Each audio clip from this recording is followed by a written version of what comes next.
Mesdames, Messieurs, bonjour, bienvenue dans l'autre direct. Aujourd'hui, je reçois Nicole Bornstein. Bonjour. Bonjour. Merci beaucoup d'être avec nous. Vous êtes la présidente du CRIF Rhône-Alpes. Oui. Et demain, vous allez fêter un anniversaire, Tout les à fait. 70 ans du CRIF Rhône-Alpes. Finalement, c'est un peu l'occasion pour revenir un peu sur cette histoire. Déjà, qu'est-ce que le CRIF? Parce qu'on entend beaucoup parler. Quelque part, vous êtes le porte-parole de la communauté juive en France. Alors le CRIF, c'est le conseil représentatif des institutions juives de France. Voilà la terminologie exacte. Alors pourquoi cet anniversaire en Rhône-Alpes? Parce que le CRIF a été est né en région Rhône-Alpes. En réalité, pendant la guerre, dans les années 42-43, pour venir en aide aux Juifs qui étaient poursuivis, persécutés, aux Juifs de France et aux Juifs réfugiés en région. Un petit groupe de personnalités qui étaient militants dans différentes associations, qui étaient laïques ou religieuses, se réunissaient d'abord dans la clandestinité pour essayer de trouver des solutions. Et puis en 1944, c'est Léon Meiss qui faisait partie de ce groupe de personnes qui, après d'ailleurs l'arrestation de Hollenbronner et de son décès, a pris la tête de ce groupe.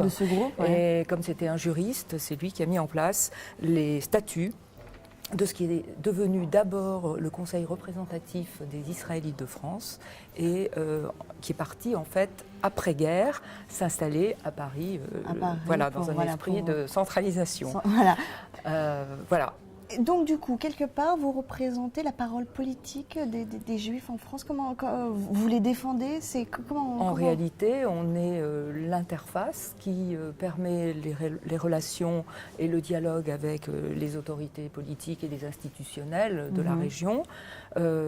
Et on représente l'ensemble de nos coreligionnaires en France.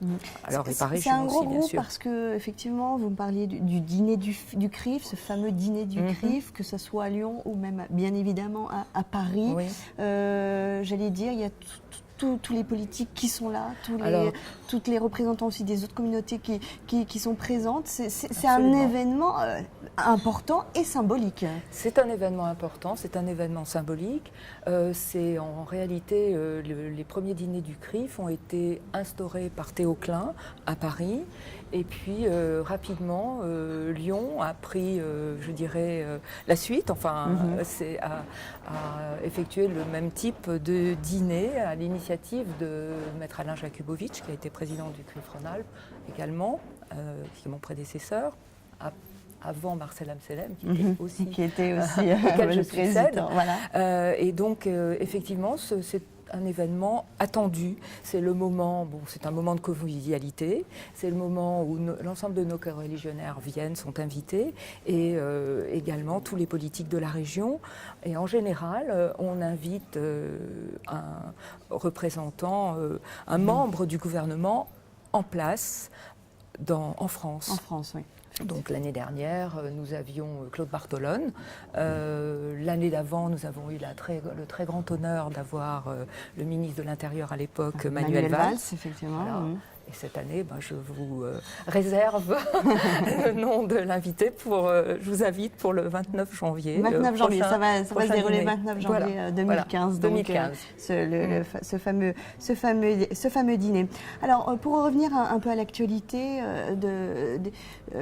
notamment, très récemment, la semaine dernière, on a eu les chiffres sur la montée de l'antisémitisme en France.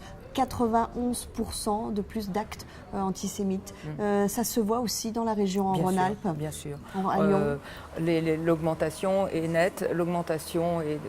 On s'y attendait. Elle est liée aux événements du mois de juillet. Ce qui se passe au Proche-Orient avec Israël et la Palestine. On parle toujours de l'importation du conflit israélo-palestinien en France. Malheureusement, c'est une réalité à laquelle on doit que l'on doit constater et connaître. Comment elle se manifeste, cette montée de l'antisémitisme? Qu'est-ce que vous avez des retours là-dessus? Malheureusement, elle se manifeste de diverses manières. Elle se manifeste par des tags, par des inscriptions, nauséabondes sur les synagogues, sur les murs et sur des mémoriaux. Elle se manifeste plus gravement par des agressions verbales, des agressions physiques, et je dirais aussi des tentatives de pénétration dans des lieux de culte comme les synagogues.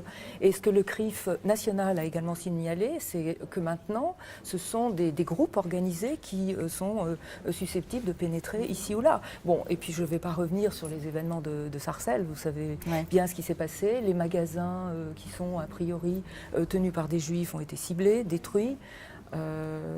Donc la situation est grave et actuellement, à la veille des fêtes de Ticherie, c'est vrai que tous les Juifs sont inquiets. C'est ce que j'allais dire, oui. C'est quoi aujourd'hui l'état d'esprit des Juifs? Vous êtes inquiets? C'est l'inquiétude parce que mettez-vous dans la situation inversée.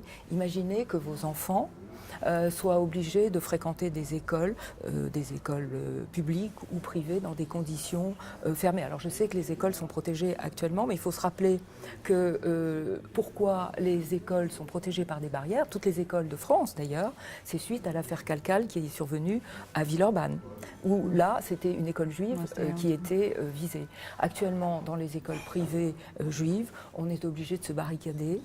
Pour aller prier, les juifs sont obligés de demander la présence d'autorités, de policiers, de voitures de CRS. Bon, ça fait des années que ça dure, mais c'est de plus en plus. Donc c'est normal que l'ensemble de mes coreligionnaires soient inquiets et je dois porter cette parole auprès des autorités pour que la protection soit mise à son maximum. Vous savez aussi que des loups solitaires on nous dit tous les jours, et c'est une réalité, il suffit de voir les arrestations dans notre région, arrestations de personnes qui recrutaient des jeunes pour aller faire le djihad. Encore hier, il y a eu un article sur une jeune fille en Isère, qui a été arrêtée une première fois, qui n'a pas pu partir en Syrie et qui a été arrêtée par Interpol parce qu'elle voulait absolument partir et qu'elle, cette fois, elle était en Belgique. Donc c'est une réalité, malheureusement, dont on doit avoir conscience et qui atteint tout le monde, aussi bien nous que les citoyens normaux. L'idée, c'est quand même du bien vivre ensemble, c'est quand même ça,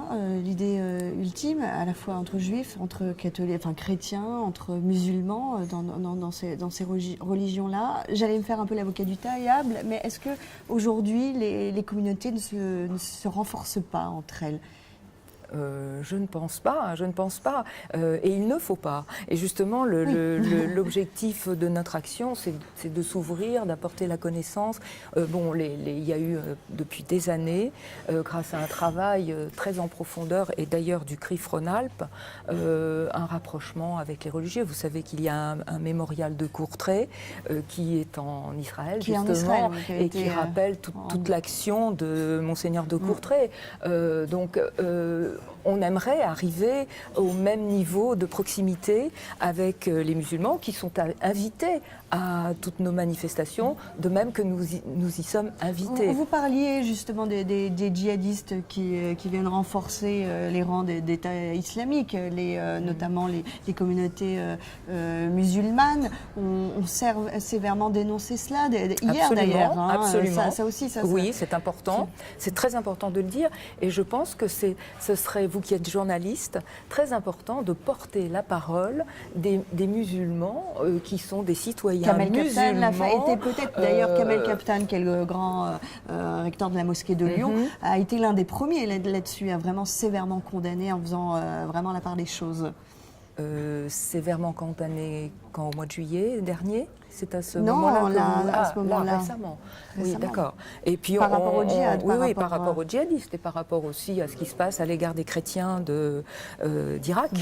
C'est ce qui se passe pour les chrétiens est dramatique. Et donc on voit qu'effectivement, je pense que c'est une nécessité qu'il y ait un rapprochement. Et d'ailleurs aujourd'hui même au CRIF à Paris, il y a aussi une réunion sur ce sujet pour essayer de trouver les bonnes voies, pour travailler avec ceux qui font les prières avec les imams dans les mosquées de France. Je pense que c'est nécessaire et il est absolument indispensable qu'on arrive à être tous unis sur ce front. Alors demain, c'est quand même un peu la fête, entre guillemets, pour vous. Vous avez ces 70 ans, vous organisez une soirée un peu spéciale où notamment il y a tous les anciens présidents Voilà, du CRIF Rhône-Alpes qui seront présents. Oui, nous souhaitons marquer donc les 70 ans de la naissance du CRIF, et j'insiste bien, du CRIF et pas du CRIF Rhône-Alpes. À cet événement sont invités tous les représentants des institutions, tous les citoyens qui sont intéressés, quelle que soit leur confession d'ailleurs, et qui ont cherché à s'inscrire par l'intermédiaire du bureau du CRIF, où ils peuvent trouver une invitation. Et donc viennent les anciens présidents nationaux en fonction et qui se sont succédés, ainsi que les présidents du CRIF Rhône-Alpes.